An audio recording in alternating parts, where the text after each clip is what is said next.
রান্নাঘরে আসলেই এদিক সেদিক তাকালে কত কাজ যে চোখে পড়ে তার কোনো কিন্তু হদিস নেই। বিসমিল্লাহির রহমানির রহিম। আকিব রাফিদ মাম বলছি সবাইকে আসসালামু আলাইকুম। আশা করছি যে যেখানে আছেন সুস্থ আছেন, ভালো আছেন। আল্লাহ তাআলার অশেষ রহমতে আমরাও বেশ ভালো আছি আলহামদুলিল্লাহ। রান্নাঘরে আসছি, তো রান্নাঘরে এসে চোখে পড়লো যে তেলের জারটা ফাঁকা হয়ে আছে, সেটাই রিফিল করে নিলাম। কারণ কিছুক্ষণ পরে তো আবার রান্না করব, তো আগে থেকে এই কাজগুলো করে রাখলে না অনেকটা ঝামেলা কম হয়। তেলের জারটা রিফিল করে আমি জায়গা মতো রেখে দিলাম। তারপরে কিন্তু আমি কি রান্না করব সেগুলো ফ্রিজ থেকে বের করে রান্নাঘরে তারপরে রেখে আসছি। আর এখন খুব ভালো করে টেবিলটাও মুছে নিলাম। টেবিলে যেহেতু প্রত্যেকটা সময় খাওয়া দাওয়া আরও অনেক কিছু করা হয়ে থাকে, মানে অনেক জিনিসপত্র রাখা হয়, এজন্য দিনের মধ্যে একবার হলেও কিন্তু আমি টেবিলটা একটু মুছে নেওয়ার চেষ্টা করি। তো ভালো করে মুছে তারপরে রান্নাটা বিছিয়ে দিলাম, আর ফুলদানিটাও খুব ভালো করে ঝেড়ে নিয়েছি।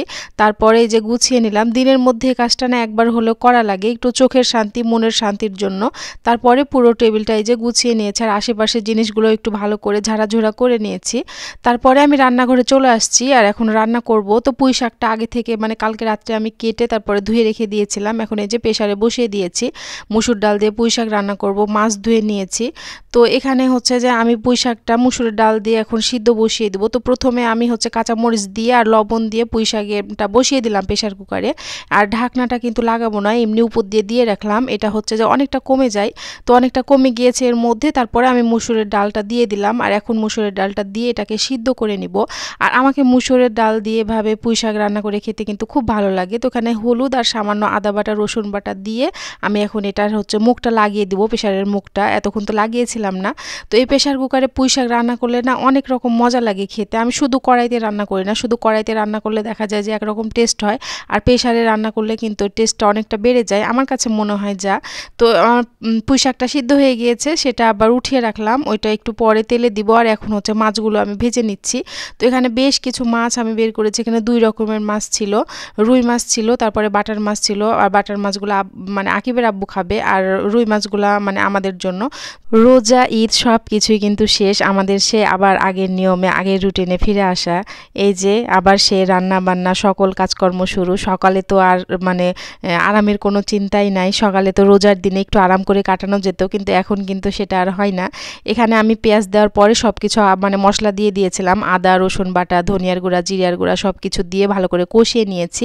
আর এখন আলুটা দিয়েও কষিয়ে নিচ্ছি। তারপরে এটা হচ্ছে যে টমেটো দিয়ে আমি ঝোল দিয়ে দিব। ঝোলের পানিটা খুব ভালো করে ফুটে গেলে তার মধ্যে মাছ দিয়ে আমি রান্না করে ফেলবো। তো এই যে এখন একটু ভালো মতো নাড়াচাড়া করে দিলাম। তারপরে কিন্তু ঝোলের পানিটা ফুটে গিয়েছিল, তার মধ্যে মাছ দিয়ে আমি বেশ কিছুক্ষণ ধরে রান্না করে নিয়েছি। আর এখন ভেজে রাখা ধনিয়া জিরার গুঁড়া আমি উপর দিয়ে ছিটিয়ে দিলাম। এখন কিন্তু আমি তরকারিটা বাটিতে উঠিয়ে নিব। আর বাইরে কিন্তু প্রচুর পরিমাণে রোদ আর গরম। এই গরমের মধ্যে রান্নাঘরে কিন্তু বেশিক্ষণ থাকা যাচ্ছে না, প্রচণ্ড পরিমাণে গরম লাগছে। তার মধ্যেও কিন্তু রান্নাগুলো কমপ্লিট করতে হবে, কোনো উপায় নেই। তো আমি সব সময় কাজ করি আর চিন্তা করি যে আমরা তো সবসময় ঘরের মধ্যে থেকে কাজগুলো করছি, কিন্তু যারা বাইরে রোদে পুড়ে কাজ করছে তাদের কতই না কষ্ট হচ্ছে। তো আমি সবার জন্য দোয়া করি আল্লাহ যেন সবাইকে সুস্থ রাখে, ভালো রাখে, আর আল্লাহ যেন সবাইকে হেদায়েত দান করে। তো এখানে আমি পুঁই শাকটা তেলে দেবো, এই জন্য পেঁয়াজ রসুন আর একটা শুকনো মরিচ দিয়ে এটাকে ভেজে নিয়েছি। তারপরে এই যে পুঁই শাকগুলো ঢেলে দিলাম। আর এখন এটাকে বেশ কিছুক্ষণ ধরে আমি মানে জাল দিয়ে নিয়েছি, ঝোলটা কমে গিয়েছে। তো এই যে ভেজে রাখা জিরার গুঁড়া ছিটিয়ে দিলাম, আর এখন এটাকেও বাটিতে উঠিয়ে নিচ্ছি। আজকে কিন্তু আমার বেশি কোনো পাতিল নোংরা হয়নি, একটা প্যানেই কিন্তু আমি 2টা তরকারি রান্না করে ফেলেছি। এজন্য দেখা যাচ্ছে আমার বেশি কিন্তু ঝামেলাও করতে হবে না, খুব তাড়াতাড়ি আমি রান্নাঘরটা পরিষ্কার করে নিতে পারবো, আর মানে হাঁড়ি কড়াইগুলো ধুয়ে নিতে পারবো। তো এখানে কিন্তু সবগুলো আমি তুলে নিয়েছি বাটিতে। এই যে এখানে মাছ রান্না করেছিলাম, আর এখানে হচ্ছে পুঁই শাক রান্না করেছিলাম সেটা। আর তারপরে আমি গোটা রান্নাঘরটা পরিষ্কার করে ফেলেছি, চুলা মুছে ফেলেছি, যেগুলো হাঁড়ি কড়াই ছিল ধুয়ে তারপর রেখে দিয়েছি। আর এখানে বেশ কিছু বোতল জমা হয়েছে, যে কিবের আব্বু বাইরে পানি কিনে খেয়ে খেয়ে এতগুলো বোতল জমা হয়েছে। তো বোতলগুলো অনেক সময় অনেক কাজে লাগে, তো ভাবলাম যে এগুলো রেখে দিব। তো বোতলের ভিতরের পানিগুলো শুকিয়ে গেলে তারপরে রেখে দেবো, এই জন্য একটু উবুর করে রাখছি। এই বোতলগুলো কিন্তু অনেক সময় অনেক কাজে লাগে, হাতের কাছে সবসময় পাওয়া যায় না। তো আমি কিন্তু পানি ঝরিয়ে শুকিয়ে তারপরে রেখে দিই, আমার প্রয়োজনে আমি পরবর্তীতে ব্যবহার করি। আর এর মধ্যেই কিন্তু আমার অনেকখানি সময় কেটে গিয়েছে। এখন কিন্তু সন্ধ্যাবেলায় যেগুলো ধুয়ে রেখেছিলাম সেগুলো নামিয়ে নিচ্ছে, আর এগুলো কিন্তু জায়গা মতো এখন রেখে দিব। আর রান্নাঘরে আসলে কিন্তু আমার এলোমেলো ভালো লাগে না, তো জায়গাতে রেখে দিয়ে সিঙ্ক র্যাকটা একটু ফাঁকা করে নিব, কারণ আবার তো থালা বাসন জমা হবে। তো এখানে কিন্তু এই যে এই জিনিসপত্রগুলো আমার ছেলে দিনের মধ্যে কতবার যে ফেলে, মানে আমার ছোট ছেলে, আমি কিন্তু সারাদিন এগুলো গোছাইতেই থাকি। এটার আবার লকটা নষ্ট হয়ে গিয়েছে, মানে এই র্যাকের লকটা আবার লাগে না, লকটা নষ্ট হয়ে গিয়েছে, না হলে কিন্তু এত ঝামেলা হতো না। তো বারবার খুলে আবার বারবার আমি গোছাইতেই থাকি। এখানে ভাবলাম যে গরমের মধ্যে বাচ্চাদেরকে একটু বেলে শরবত বানিয়ে দিই, তো 2টা বেলের মধ্যে এই বেলটা নষ্ট হয়ে গিয়েছে, একটা বেলে আমি ভালো পেয়েছি, তো সেটা দিয়ে এখন শরবত বানিয়ে দিব। এত গরমের মধ্যে কিন্তু আর অন্য কিছু করতে মনে চাইলো না, তো ভাবলাম যে বেলের শরবতই বানাই, তাহলে সবারই খাওয়া হবে। আর এত গরমের মধ্যে কিন্তু অন্য কিছু খেতেও ভালো লাগছে না, আর চুলার কাছে যেতেও ভালো লাগছে না। তো এই যে আমি বেলটাকে ভেঙে নিয়েছি, আর এখন এই যে পানি দিয়ে হাত দিয়ে একটু নরম করে তার মধ্যে চিনি দিয়ে দিলাম, আর বেশ কিছু পানি দিয়ে দিয়েছিলাম। আর এখন হচ্ছে যে আমি শরবতটাকে ছেঁকে নিব। আকিবের আব্বু কিন্তু বাসায় নাই, শরবতটা আমরা মা ছেলে মিলে খাবো, আর ওর জন্য রেখে দিব, ও বাসাতে যখন আসবে তখন খেয়ে নিবে।